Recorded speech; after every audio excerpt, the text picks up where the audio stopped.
Do you spend any time in Detroit, Fred? Not recently. There's a story here in the Detroit Free Press, Dexter, Michigan. A kid named Milo Radulovich. Italian? Irish. Air Force kicked him out because his dad read some Serbian newspaper. They call Milo a security risk. Is his dad a communist? Who brought the charges? I don't know. The Air Force? The charges were in a sealed envelope. Nobody saw them. Not even at the hearing? He was declared guilty without a trial and told if he wanted to keep his job, he'd have to denounce his father and sister. So we told him to take a hike. His sister? Let's send Joe and Charlie down there. See if he's any good on camera. Is he being brought before the committee? No. So it's not McCarthy?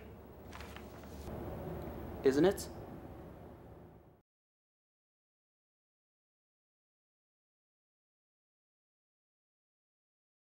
Three, two.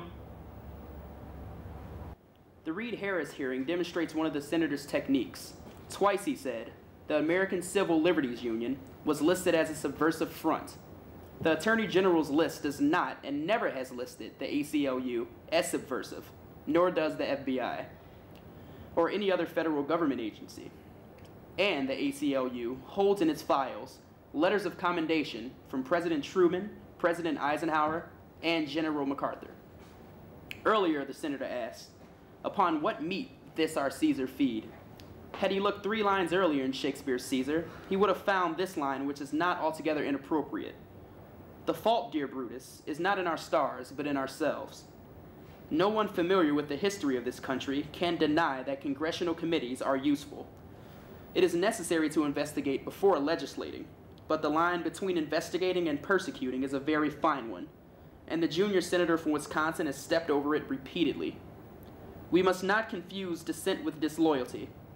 We must always remember that accusation is not proof and that conviction depends upon evidence and due process of law. We will not be driven by fear into an age of unreason.